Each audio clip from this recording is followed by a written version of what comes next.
John's hands trembled as he stared at the rent notice. His home's price had tripled overnight, a cruel blow that could erase decades of sacrifice. The silence in his small apartment was deafening, broken only by the pounding of his heart. But what happened next will shock even those who thought they'd seen everything. But first, let's go back to the beginning. John sat at the kitchen table, the letter trembling in his aged hands. The ink seemed to mock him, official and final, but utterly unjust.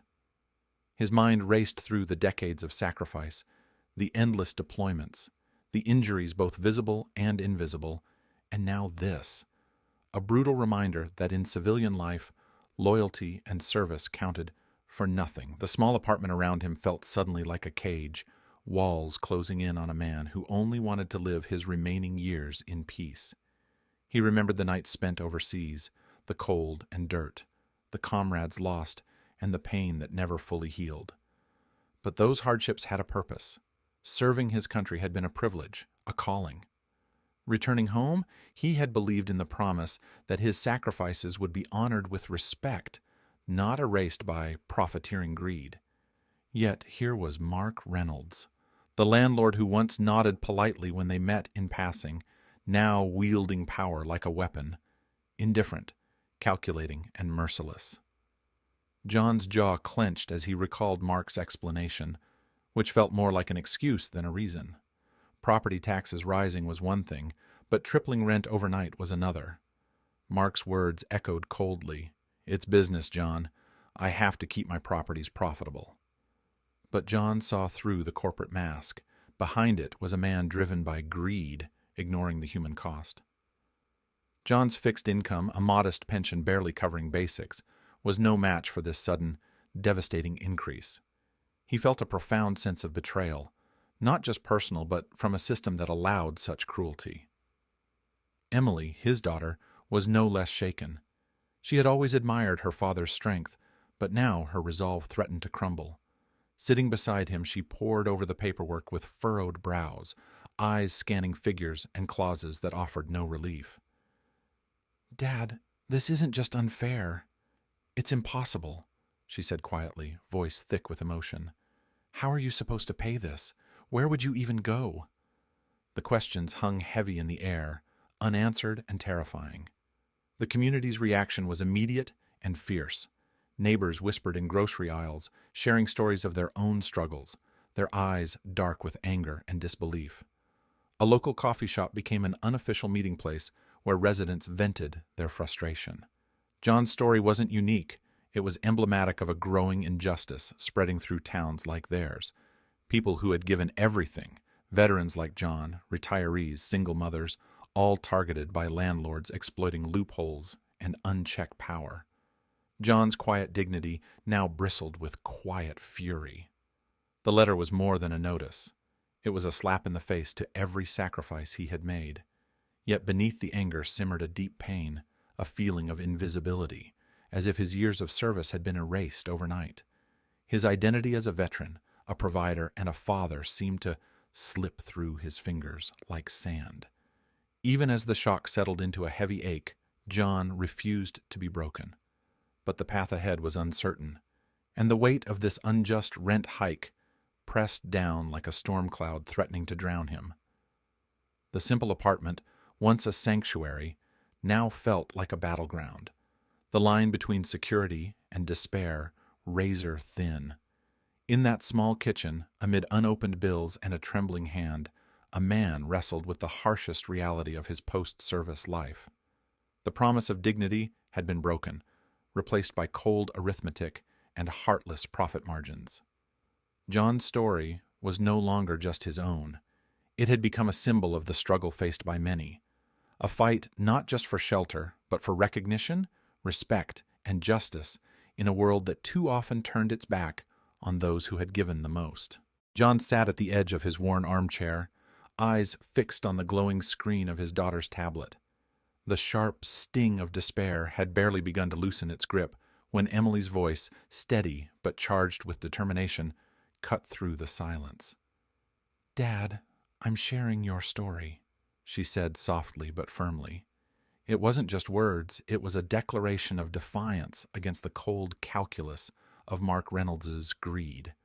Emily's post, a raw and honest account of John's sudden, devastating rent hike, quickly gathered momentum. The narrative was simple, yet powerful. A veteran, a man who had given decades of service to his country, now forced to confront homelessness because of an unchecked landlord's ruthless demand. It was a story that stirred something deep within the community's conscience. Within hours, the post was no longer just a social media update. It became a rallying cry.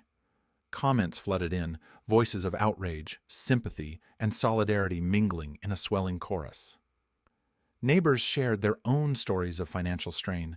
Veterans expressed gratitude and frustration, and local activists amplified the call for justice. The digital ripples swiftly became waves, and news outlets, always hungry for human stories with emotional resonance, descended on John's quiet Ohio neighborhood. His plight was no longer a solitary struggle, but a mirror reflecting a systemic crisis. In the midst of this growing storm, political figures moved with unexpected swiftness. Lisa Carver, the state representative whose quiet work on tenant rights had long been overshadowed by bigger headlines, suddenly found her cause thrust into the spotlight. Lisa understood the raw urgency behind John's story.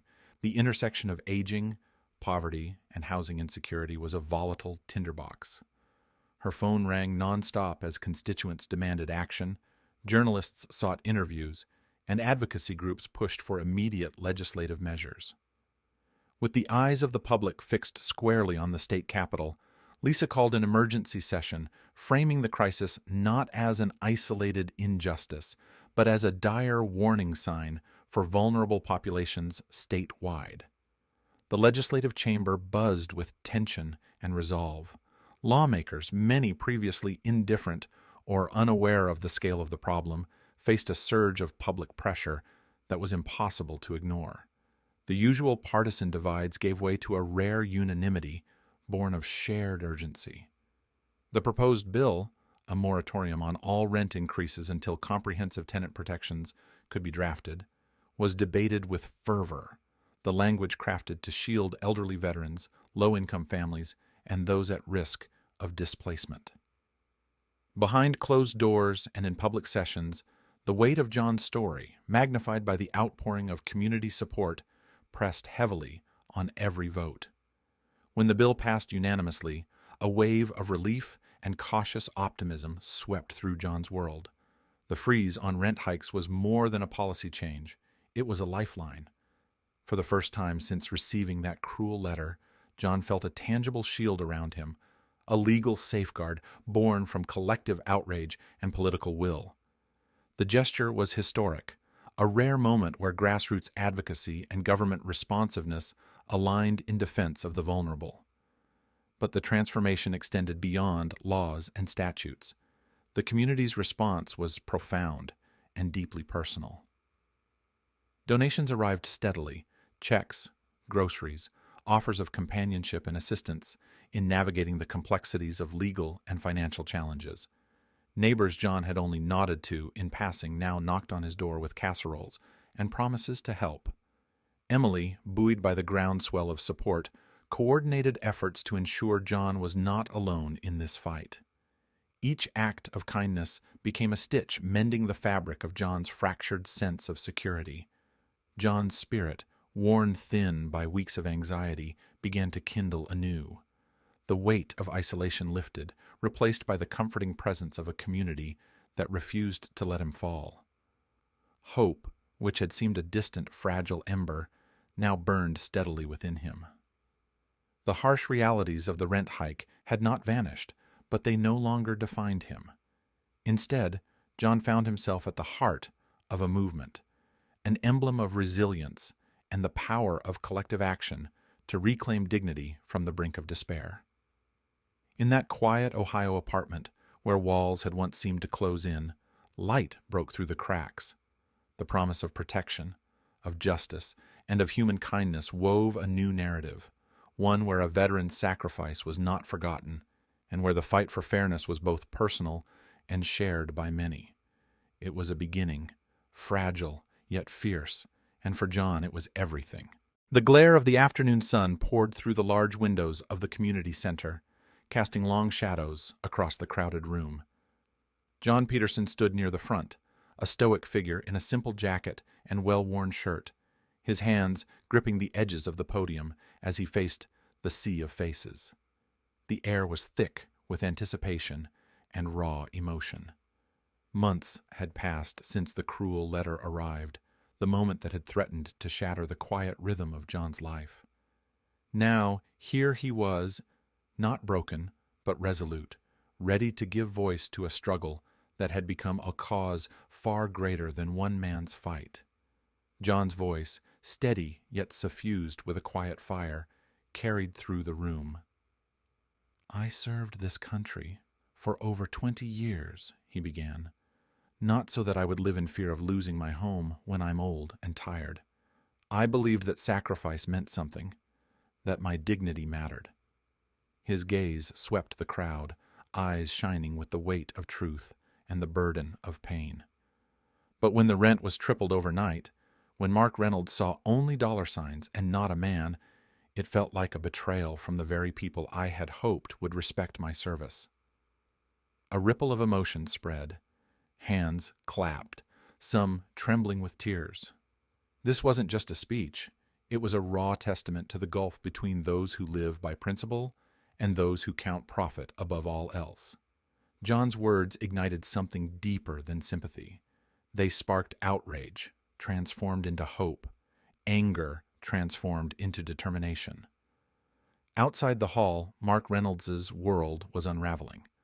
The legislative freeze had effectively halted his ability to impose new rent hikes, a blow to his financial ambitions. Yet the damage to his reputation proved far more severe and lasting. Media coverage dissected his callous approach, painting him as the embodiment of greed, indifferent to the human costs. Social media campaigns branded him heartless, a villain in the public's eye.